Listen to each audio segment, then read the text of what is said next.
On the market watch, the Senate voted today to block new FCC rules aimed at increasing the number of TV stations a single company may own. CBS News' then parent Viacom was among those who worked hard for the new rules. House Republicans vow that they will kill the Senate rollback. On the markets, the stock prices rallied today with a triple-digit gain for the Dow.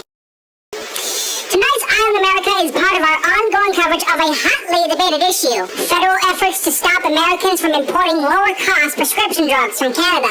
The governor of Illinois said this week that he may help state workers do it, and now CBS's Nika Brzezinski reports another public official is already taking the plunge. Right there. Yep. Springfield, Massachusetts Mayor Michael Albano is making an offer many of his city workers just can't refuse. We have insulin.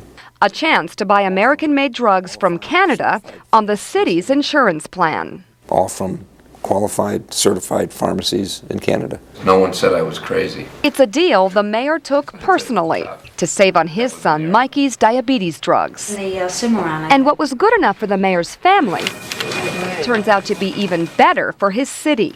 We're sending out all new information about the drug program. Linda Landry and her husband Roger work for the city, and both depend on expensive maintenance medications. How much money will you save on prescription drugs? On these four right here, $1,200. That's pretty good. That's excellent. Excellent. The savings are not small change for the city either. If all those who are eligible sign up, that would mean an $8 million bonus for Springfield. It could even save some city jobs. I lost 76 police officers. I lost 52 firefighters because of layoffs, because of budget cuts. So I want to restore those positions as best I can and as soon as I can. Springfield is saving, but the Food and Drug Administration says the real bottom line is that the imported drugs are risky. We shouldn't be compromising safety in order to get lower prices. We should aim to get both. Are the drugs coming in from Canada to Springfield unsafe? We don't know. That's the problem. I would not let my 13-year-old son inject himself 3 times a day with insulin with these products if I didn't think they were perfectly safe. Lipitor, Paxil, Pravachol. Even though the Canadian alternative is already a popular choice among seniors with no prescription coverage, They have the glucophage, yes. federal officials want to keep it from spreading. But so far, there's no stopping the mayor. I'm hoping that every mayor in America goes to Canada to buy their prescription medications for their employees and retirees. Any calls there? Dozens of cities are now considering just that, and they're calling Mayor Albano, not the FDA, for help. In Springfield, Massachusetts, I'm Nika Brzezinski for Eye on America. Up next, why are people chopping holes in a frozen lake? Because they want to know more about hurricanes. We'll explain.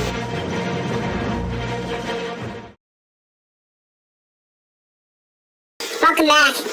As the mid-Atlantic states brace for Hurricane Isabel, South Florida is recalling one of the worst hurricanes in U.S. history as of the time of the original newscast. 75 years ago today, in 1928, a storm of 150-mile-an-hour winds struck Palm Beach County. It wrecked homes, tossed boats, and destroyed a levee on Lake Okeechobee, flooding nearby farms. More than 2,000 people died in that hurricane. The better we can predict hurricanes, the more lives can be saved.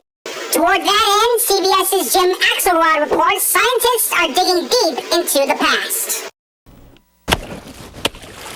It's 5 degrees above zero, and these guys chopping holes in the ice aren't fishermen. Let's go down. They're scientists trying to hook evidence to unlock the mysteries of hurricane prediction. Because incredibly, being able to someday forecast the fiercest summer storms Now let's go. starts here on this frozen inland lake. At first glance, this might seem ridiculous to be hunting for hurricanes when it's 5 degrees out. The ice makes a perfect platform for geologist Jeff Donnelly and his team to dig down thousands of years into the past. Each meter, you go back 1,000 years? Roughly. It's a lot of hurricanes. The cores he extracts reveal layers of centuries-old mud, suddenly interspersed with something that should be nowhere near this inland lake: beach sand. The layers reveal a pattern of how often hurricanes occur over thousands of years. This is a prehistoric storm that hit New York City probably about 1,000 years ago. The pattern in a core taken in New York City tells a story that may worry the citizens of Manhattan. It looks to be like it's once every 200, 300 years. We get a really big Category 3 or a Category 4 hurricane.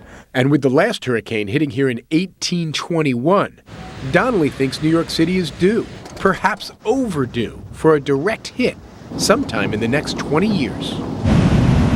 This new approach couldn't be any more timely, with Hurricane Isabel bearing down on the East Coast. Jeff Donnelly's research shows that New York and other cities long thought out of hurricane range must prepare for what actually may be not so unlikely after all. Jim Axelrod, CBS News, New York. Straight ahead, the greatest threat ever to the U.S. Constitution. We'll show you how it was saved by space-age technology. Stay tuned, we'll be back.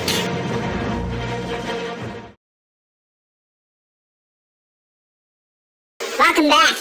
The U.S. Constitution has withstood the test of time, but the parchment on which it was written was in desperate need of restoration. That has now been done, and CBS's Wyatt Andrews shows you what we, the people, will soon be able to see at the National Archives. This is the original, true Constitution. What they signed. What they signed, yes. Mary Lynn Ritzenthaler of the National Archives recalls the moment with awe. The moment she picked up the actual United States Constitution to prepare its move to its new permanent case. What does the Constitution physically feel like? Well, it feels like a piece of skin, which it is. It's parchment, and it feels somewhat cool to the touch. 4 years ago, experts determined that the founding documents of America, the Constitution, the Declaration of Independence, and the Bill of Rights, were degrading in their old cases. What followed was among the most intense research projects facing the U.S. government: how to form a more perfect atmosphere to preserve the documents indefinitely. We also had some help from folks at NASA. From NASA? Mm-hmm. The scientists concocted an atmosphere of argon gas at 40% humidity, sealed in a gilded titanium encasement. Over here, we're going to display original documents. John Carlin, the archivist of the United States, says the documents themselves are unretouched, except where tiny chips of ink had come loose. If there was a piece of ink that had fallen off, if we could confirm where it fell off of, we could put it back. On Thursday, after a 2-year absence, all 3 founding documents go back on public display in Washington, perhaps forever, all thanks to an army of archivists and scientists who mobilized, literally, to protect and defend the Constitution. Wyatt Andrews, CBS News, Washington. And that's part of our world as it was on Tuesday, September 16th, 2003. For all of us here at Talking News Official, Talking Ginger reporting. We'll see you next time. Good night. For news anytime, past or present, subscribe to Talking News Official.